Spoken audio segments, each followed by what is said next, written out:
ಕುಮಾರಣ್ಣರವರು ದೇಶದ ಜವಾಬ್ದಾರಿಯನ್ನು ವಹಿಸಿಕೊಂಡ ನಂತರ ರಾಜ್ಯದಲ್ಲಿ ಸಂಘಟನೆಯ ದೃಷ್ಟಿಯಿಂದ ನಮ್ಮ ಯುವ ನಾಯಕರಾದಂಥ ನಿಖಿಲ್ ಕುಮಾರಸ್ವಾಮಿರವರ ನೇತೃತ್ವದಲ್ಲಿ ಒಂದೊಂದು ತಾಲೂಕಿನಲ್ಲಿ ಕನಿಷ್ಠ 25,000 ಸದಸ್ಯರನ್ನ ಪಕ್ಷದ ನೋಂದಾವಣಿಯನ್ನು ಮಾಡಬೇಕು ಅಂಥೇಳಿ ತೀರ್ಮಾನವನ್ನು ಮಾಡಿ ರಾಜ್ಯದಲ್ಲಿ ಏನು ಸುರೇಶ್ ಬಾಬುರವರು ನಮ್ಮ ಪಕ್ಷದ ನಾಯಕರಾದ ನಂತರ ಬುಧವಾರ ದಿವಸ ತಾಯಿ ಚಾಮುಂಡೇಶ್ವರಿಗೆ ಪೂಜೆಯನ್ನು ಮಾಡಿ ತಾಯಿಯಲ್ಲಿ ಪ್ರಾರ್ಥನೆಯನ್ನು ಮಾಡಿ ಇವತ್ತೊಂದು ದಿವಸ ಸದಸ್ಯತ್ವ ಅಭಿಯಾನವನ್ನು ಮೈಸೂರು ಮಹಾನಗರದಿಂದ ಮೈಸೂರು ಜಿಲ್ಲೆಯಲ್ಲಿ ಪ್ರಾರಂಭವನ್ನು ಮಾಡುವಂಥ ಕೆಲಸವನ್ನು ಮಾಡ್ತಾಯಿದ್ವಿ.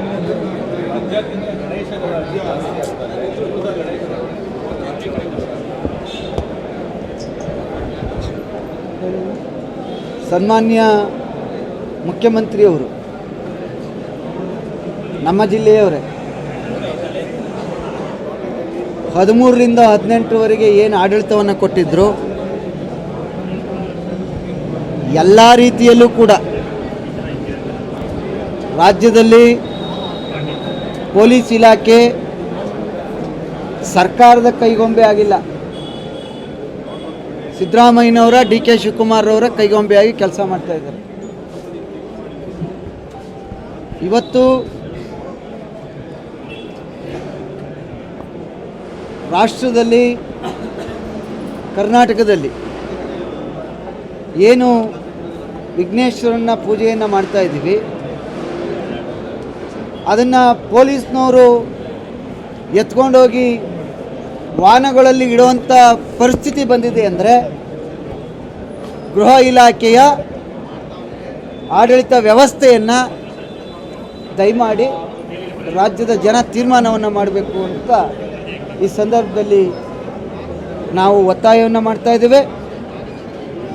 ರಾಜ್ಯದಲ್ಲಿ ಆಡಳಿತ ವ್ಯವಸ್ಥೆ ಎಲ್ಲ ರೀತಿಯಲ್ಲೂ ಹದಗೆಟ್ಟಿರ್ತಕ್ಕಂಥದ್ದನ್ನ ಗವರ್ನರ್ ಅವರು ಕೇಂದ್ರ ಸರ್ಕಾರಕ್ಕೆ ವರದಿಯನ್ನು ಮಾಡಿ ಕೂಡಲೇ ಈ ಸರ್ಕಾರವನ್ನು ವಜಾ ಮಾಡಬೇಕು ಅಂತೇಳಿ ಒತ್ತಾಯವನ್ನು ಮಾಡ್ತಾಯಿದ್ವಿ.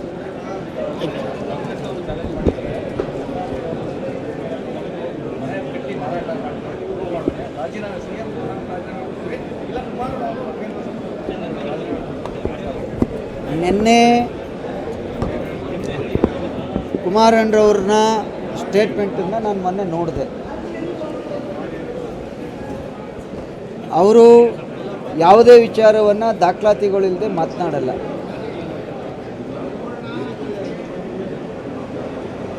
ಬಂದ ನಂತರ ಯಾವ ಮಾಹಿತಿಯ ಮೇಲೆ ಮಾತನಾಡಿದ್ದಾರೆ, ನಾನು ಪ್ರಾಧಿಕಾರದ 50-50 ವಿಚಾರ ಅಲ್ಲ,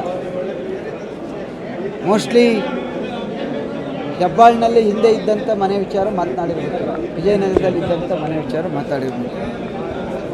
ನಾನು ಯಾವುದೇ ಮಾಹಿತಿಯನ್ನು ಸಂಪೂರ್ಣವಾಗಿ ತಿಳಿದೇ ಮಾತನಾಡಲ್ಲ. ಇನ್ನೊಂದು ಸಾರಿ ನಾನು ಕೂಡ ಕುಮಾರಣ್ಣವ್ರ ಜೊತೆ ಚರ್ಚೆ ಮಾಡಿ ಅಧಿಕೃತ ಮಾಹಿತಿಗಳೇನಿದ್ದಾವೆ ಅದ್ರ ಬಗ್ಗೆ, ಬಟ್ ಕಾಂಗ್ರೆಸ್ನ ನಮ್ಮ ಸ್ನೇಹಿತರಿಗೆ ಹೇಳುವಂಥದ್ದು, ನೀವು ವಾಲ್ಮೀಕಿ ವಿಚಾರವನ್ನು ಹೇಳಿದಾಗಲೂ ಇದೆ ಅಂದ್ರಿ.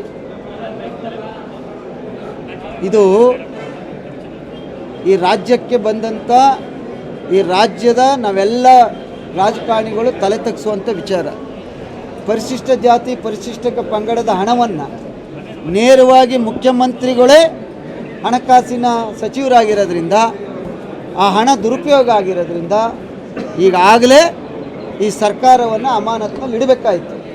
ಈ ಹಣ ಚುನಾವಣೆಗೆ ಏನು ವೆಚ್ಚ ಮಾಡಿದ್ದಾರೆ ಅನ್ನುವಂಥ ಮಾಹಿತಿ ಇದೆ. ಅದರಿಂದ ಕಾಂಗ್ರೆಸ್ನವ್ರಿಗೆ ಇನ್ಯಾವ ಭ್ರಷ್ಟಾಚಾರದಲ್ಲಿ ಸಿಲುಕಿದ್ರೂ ಕೂಡ ಅವರು ಒಪ್ಪುವಂಥ ಸ್ಥಿತಿನಲ್ಲಿಲ್ಲ. ಅವರು 5 ಗ್ಯಾರಂಟಿ ಏನು ಕೊಟ್ಟಿದ್ದೀವಿ, ಆ 5 ಗ್ಯಾರಂಟಿಗೋಸ್ಕರ ಈ ರಾಜ್ಯದ ಜನತೆ ಏನೇ ಭ್ರಷ್ಟಾಚಾರ ಮಾಡಿದ್ರು ಕೂಡ ಸಹಿಸ್ಕೋತಾರೆ ಅನ್ನುವಂಥ ಭ್ರಮೆನಲ್ಲಿದ್ದಾರೆ. ಈಗಾಗಲೇ ಲೋಕಸಭೆಯಲ್ಲಿ ಬುದ್ಧಿ ಕಲಿಸಿದ್ದಾರೆ. ಮುಂದೆ ಬರುವಂಥ ಜಿಲ್ಲಾ ಪಂಚಾಯಿತಿ, ತಾಲೂಕ್ ಪಂಚಾಯಿತಿ, ಪುರಸಭೆ ಚುನಾವಣೆಯನ್ನು ನೀವು ಅನೌನ್ಸ್ ಮಾಡಿ ನಿಮಗೆ ಯಾವ ರೀತಿ ಬುದ್ಧಿ ಕಲಿಸ್ತಾರೆ ರಾಜ್ಯದ ಜನತೆ ಅನ್ನುವಂಥದ್ದು ನಿಮಗೆ ಅರ್ಥ ಆಗುತ್ತೆ ಅನ್ನುವಂಥದ್ದನ್ನ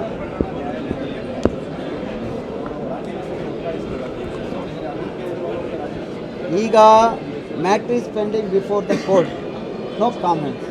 ರಿಸಲ್ಟ್ ಬರಲಿ, ಈಗ ರಿಸಲ್ಟ್ ಕಾಯ್ತಾ ಇದ್ದೀವಿ, ಏನಾಗುತ್ತೆ ನೋಡಿ. Thank you. ಹೆಚ್ಚಿನ ವಿಡಿಯೋಗಳಿಗೆ ಪ್ರತಿಧ್ವನಿ ಯೂಟ್ಯೂಬ್ ಚಾನೆಲ್ ಸಬ್ಸ್ಕ್ರೈಬ್ ಮಾಡಿ, ಬೆಲ್ ಐಕಾನ್ ಕ್ಲಿಕ್ ಮಾಡಿ.